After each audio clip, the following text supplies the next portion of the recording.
Welcome back, friends and followers, to TJ's Modeling Bench. We are wrapping up our Independence Day holiday weekend, and I've got an update of items, things here for the Street Machine group build, and I did a boneheaded thing and kind of had to start over as well. Not particularly bad, but just kind of boneheaded. But before we get to that, I got a couple shout outs I need to share with you. All right, the first one is Amateur Scale Model Building, John over at Amateur Scale Model Building. All right, I like that. That's a Camaro. I don't know what year that particular one is. I'm not good at knowing what model year that might be just by looking at it. But he's got some really good videos and other builds. In particular, he's got a Honda CB750 on there. Tamiya kit. I think it's probably 1/12 scale maybe. Good looking bike. So check him out. Give him a subscribe. I think you'll like his stuff. And the other one I got, Papa's Model Workshop. Papa.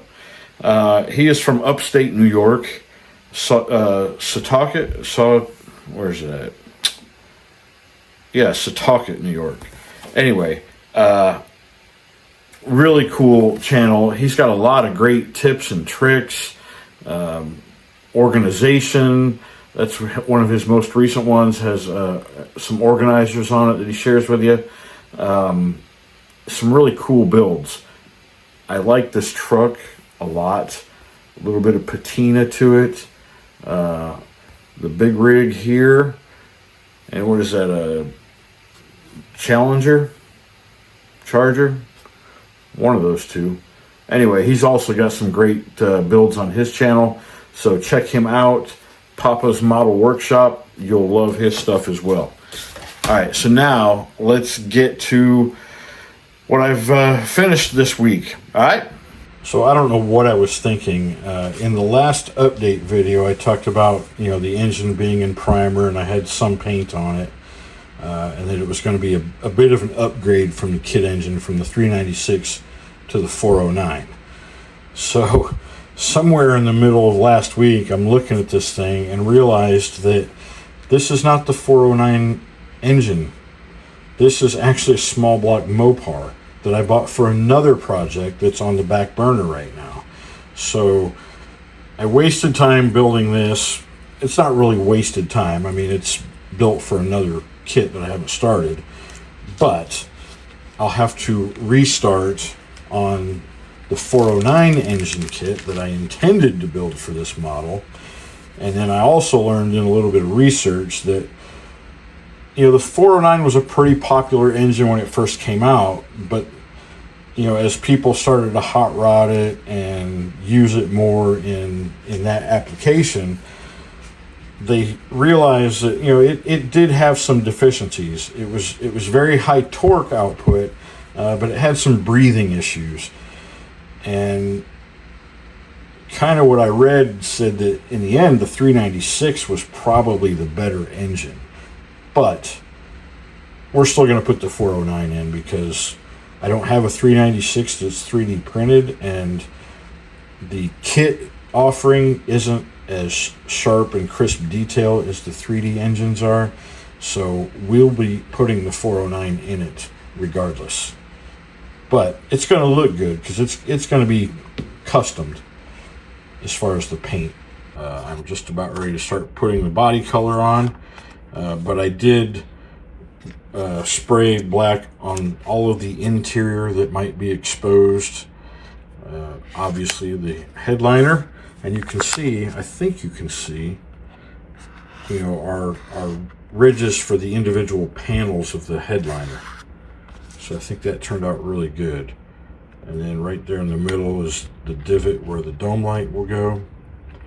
But I've masked off the interior just so I don't get my body color overspray to the interior, because I want that to remain black. But that's it. Turned out pretty good. And then once I get the body color on, we'll look at it again. I'll pull the tape off and you can see it a little better. And here is our interior finally assembled with seat belts in place, and you can see on the seats I did do my chrome trim edge on there. Turned out pretty well, and you'll notice on the top of each door edge I drilled a hole, and that's going to be for our lock pulls, you know, the old manual locks. I'll have to do touch up clearly because I didn't do these ahead of time prior to painting, so I'll need to touch that up. But in order to make those lock pulls, I've got some thin styrene rod, which is actually thicker than I want, and I don't have anything that's thinner, but this is actually going to work really well, because what I'll do is I have a little votive candle that I'll light, and I will hold that over the flame and then stretch it.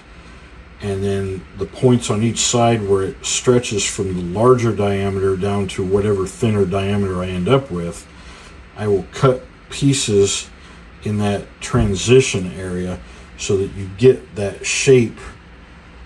And the best I can describe it for the younger guys who may not know what I'm talking about, they kind of looked like an oversized golf tee. All right, so they were bigger around than a standard golf tee, but they kind of had that upside down cone shape near the top, so that you could grab it with your fingers and pull it up, versus some of the newer offerings, let's say in the last 20-25 years, the poles on a lot of those cars are just a round thing, and there's not a knob at the end to grab onto. So that's my intention, is to stretch this and get that shape, and I'll show you that when it's done. And here's what the locking pull tabs look like installed. Of course, this will be hidden by the exterior of the body, so you'll only see that. And I've got the passenger side one a little bit lower to indicate that that one's locked, and the driver's side is a little higher to show that that one is unlocked. So, and it's hard to see, but there is that golf tee shape to them. It's very, very slight though. Didn't quite come out exactly like I had planned. I think I probably really needed to start with some larger diameter styrene, because when I heated this to try to stretch it, it broke pretty quickly. Even though I was holding it well away from the flame, it didn't want to stretch much before it just broke. So I probably could have had a better result with a thicker styrene rod to begin with, but it still works for my vision. I also managed to do just a little bit more detail painting on parts. All of our fastener heads on the lower part of the suspension, as well as these bolt heads around the frame. And then I repainted the power steering pump using just a metallic gray, just so it would offset slightly from the colors that were there. If you paint everything the same color, then it just kind of gets lost and doesn't look as realistic. So the metallic gray on that, I think, really sets it apart. Right? And initially I had used some kind of a silver, so this end still shows a little bit of that silver on it. And even these traction bars, or what do you call them, slap bars, the bolt heads, got a little touch of silver to indicate that they are there. My rear end, I decided not to try to remake those springs. I just painted them in a way that I thought might look a little bit more realistic once it's installed. Yeah, we'll see. And here's a little teaser for you. I got the wheels done.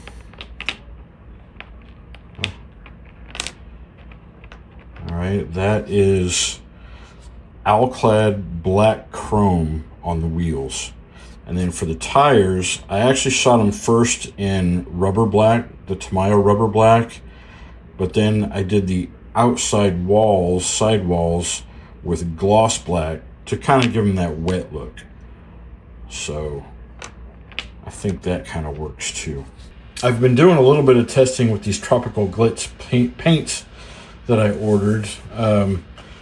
All 4 spoons were sprayed first with the gray Tamiya surface primer, and then these 2 spoons were also covered with Tamiya gold in the rattle can. It is TS21 gold. Oops.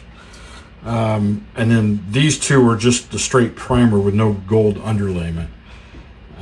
You can see this Seductive Cherry has a lot of blue in it, and not really what I was after.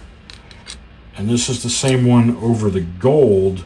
It does look better, but there's still a lot of blue in it, and I'm not real sure what happened here. I think maybe the paint that I had in my color cup of the airbrush sat in there too long, and the metal flake kind of pooled at the bottom. I'm guessing that's what happened there. It's really not rough. I mean, you can kind of feel it. There's obviously a little bit of a texture there, but not bad. Not as bad as it looks anyway. But still, I think too much blue in it for what I was after.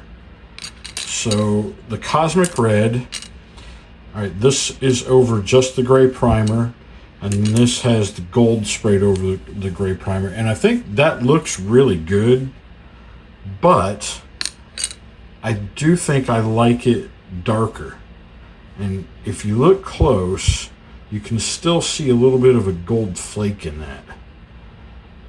All right, and it does. It's got some gold flake in it. But I think I like the darker red better than the golden red. I have also sprayed 1 wet coat of the TS13 Tamiya Clear over that.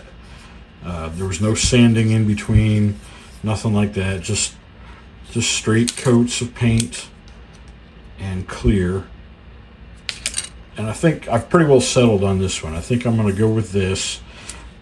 Even though the gold does look nice and it's bright, adding that layer of gold is just introducing one more opportunity to screw up that paint job. So I'm gonna try to eliminate as many mistakes as I can, and we're just gonna go without the gold undertone. But like I said, I actually prefer this darker red anyway. That's more to what I was looking for. So that's the color we're going to go with. That is Cosmic Red by Tropical Glitz. I did a little more paint testing because I also have, with this Tropical Glitz order, the Black Cherry Candy. And I didn't know how I was going to use it and what kind of base coat to put it on. So I tried a couple more things, and I think I settled on what I'm going to do. But let me show you the 2 final test spoons that I did. All right, this one is the Black Cherry over a black base. All right, so not really much. If you look very closely, it has a bit of a black cherry color to it, but it's very, very hard to see. And that's under my bright shop lights. So I know at a show it would only appear black. So that's kind of a fail.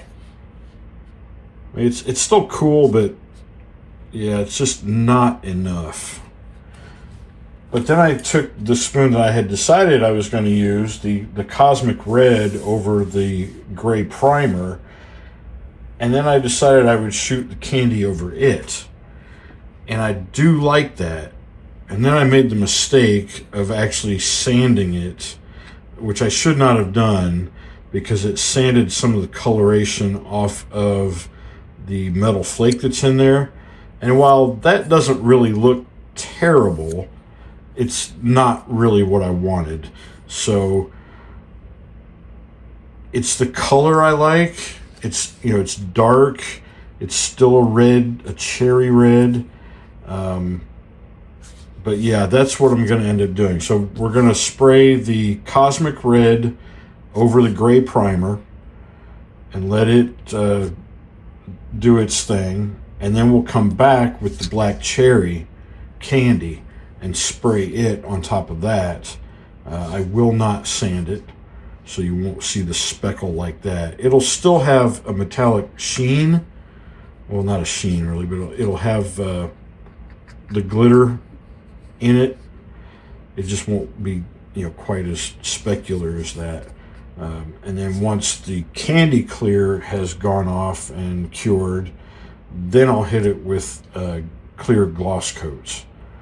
So that's the direction we're going to go with final body paint.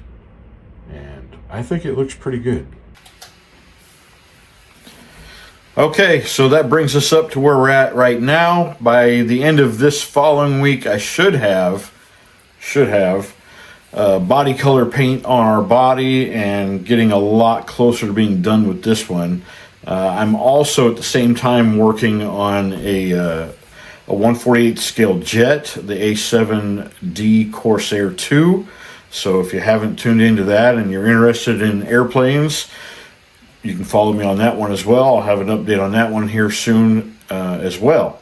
So I hope everybody had a safe Independence Day here in the US of A. And thank you to any of my international followers. Welcome back. And welcome to any new subscribers I may have. I know I've had a couple here in recent days. So thank you for that. And until next time, peace and love, y'all.